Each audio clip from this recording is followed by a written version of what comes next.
आप सभी विश्वासियों को यीशु सच्ची आकांक्षा के इस भाग में आप सभी का स्वागत है, जहां सुसमाचार के माध्यम से ईश्वर हमें अनंत जीवन प्रदान करते हैं। आज का सुसमाचार सन मत्ती के अध्याय 21 वाक्यांश 23 से 27 से लिया गया है। जब यीशु मंदिर पहुंच गए थे और शिक्षा दे रहे थे, तो महायाजक और जनता के नेता उनके पास आकर बोले, आप किस अधिकार से यह सब कर रहे हैं? किसने आपको यह अधिकार दिया? यीशु ने उन्हें उत्तर दिया, मैं भी आप लोगों से एक प्रश्न पूछना चाहता हूँ। यदि आप मुझे इसका उत्तर देंगे तो मैं भी आपको बता दूंगा कि मैं किस अधिकार से यह सब कर रहा हूँ। यूहन्ना का बपतिस्मा कहाँ का था? स्वर्ग का अथवा मनुष्यों का?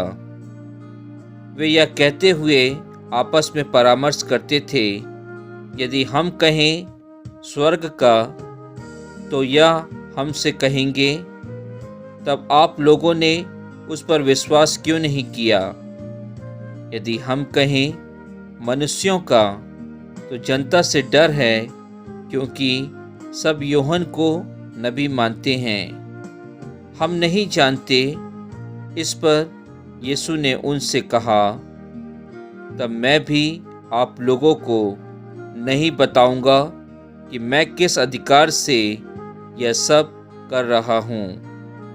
प्रभु का वचन है। ईश्वर को धन्यवाद।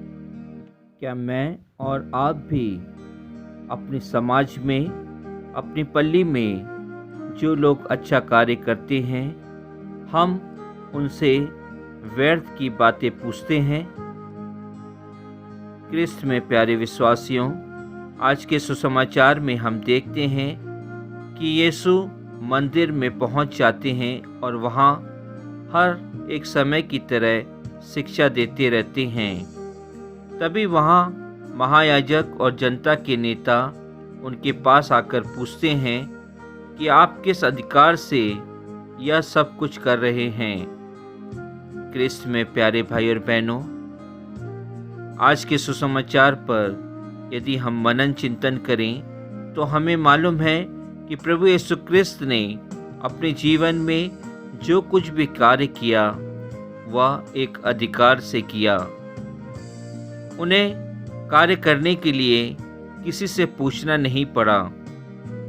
वे कार्य करते समय, कार्य होने के बाद किसी से जवाब तलब नहीं करते थे, क्योंकि पिता परमेश्वर हर एक दिन उनको आने वाले समय के बारे में बताते थे। आने वाले समय के बारे में क्या कार्य करना है वह सब कुछ बताते थे, और यह सब कुछ प्रभु यीशु क्रिस्त को रात भर अपने पिता से बातचीत करने के बाद मालूम होता था। क्रिस्त में प्यारे भाई और बहनों, यदि हम प्रभु यीशु क्रिस्त को अपने जीवन का अधिकार देते हैं तो निश्चय ही हमारे जीवन में हम जो भी कार्य करते हैं, जहाँ भी करते हैं, जिसके लिए भी करते हैं, हमें किसी से पूछने की ज़रूरत नहीं होती है, क्योंकि प्रभु यीशु क्रिस्त हमारा मार्गदर्शन करते हैं, हमें राह बताते हैं कि हमें क्या कार्य करना है।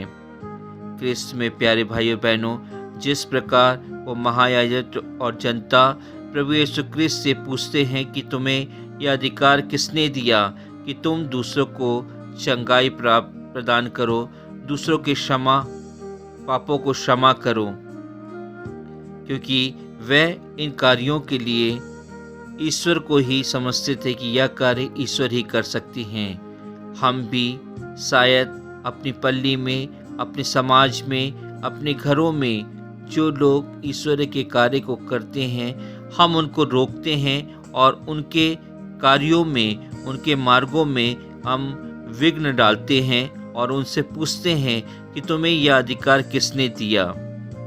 यदि हम ऐसा करते हैं तो निश्चय ही हम ईश्वर के कार्यों को रोकने के जैसे करते हैं। क्रिस्त में प्यारे भाई और बहनों, प्रभु यीशु क्रिस्त ने जिस प्रकार उन महायाजक और जनता के नेता को जवाब दिया, उसी प्रकार प्रभु यीशु क्रिस्त हम सभी से भी यही कहते हैं कि यदि तुम मेरी बातों को सुनते हो, मेरे कार्यों को जानते हो, तो निश्चय ही मैं तुम्हें वह अधिकार प्रदान करूंगा जो तुम्हें जनता के बीच में कार्य करने के लिए प्रेरित करेगा। आज के सुसमाचार में हम देखते हैं कि प्रभु यीशु क्रिस्त अपने अधिकारों को हम सभी के सामने रखते हैं, उन्हें केंद्रित करते हैं। प्रभु यीशु क्रिस्त मंदिर में शिक्षा देते समय लोगों के बीच में उन महायाजकों और जनता के नेताओं को फटकार लगाते हैं और उन्हें ऐसा जवाब देते हैं कि वे अपने प्रश्न में ही फंस जाते हैं।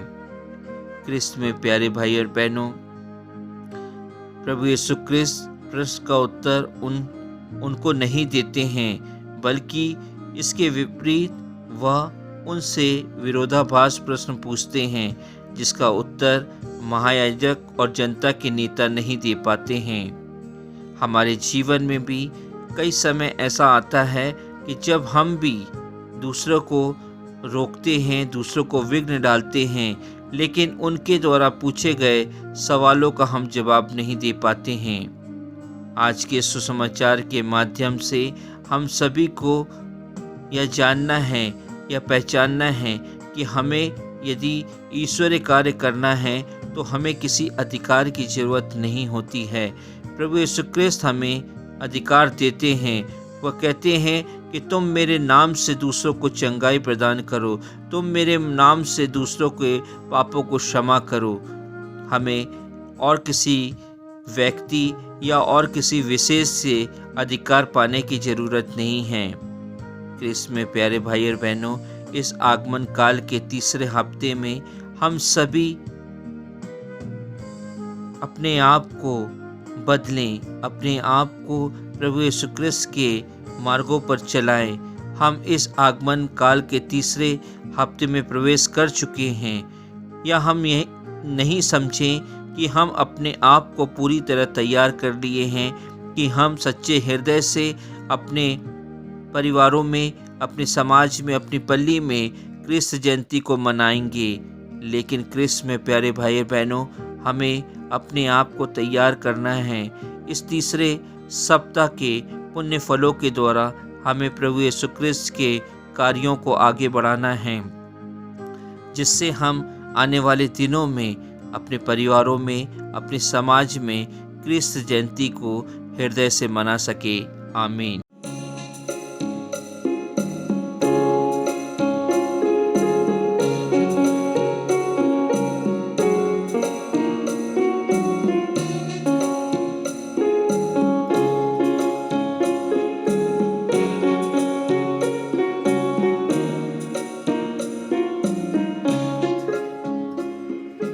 तेरा लहू बड़ा कीमती है प्रभु, तेरा लहू बड़ा कीमती है, तेरा लहू बड़ा कीमती है प्रभु, तेरा लहू बड़ा कीमती है।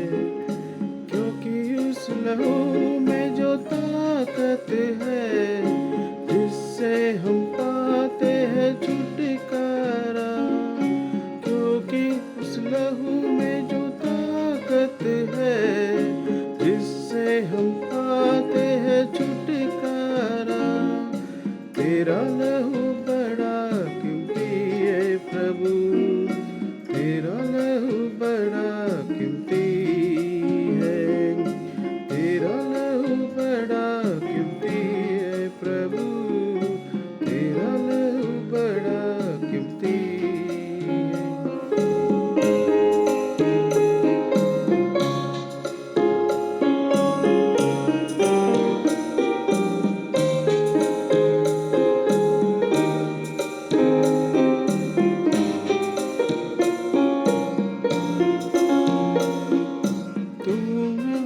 तूने लहू बहाया है, सारी दुनिया को बचाया है। तूने लहू बहाया है, सारी दुनिया को बचाया है।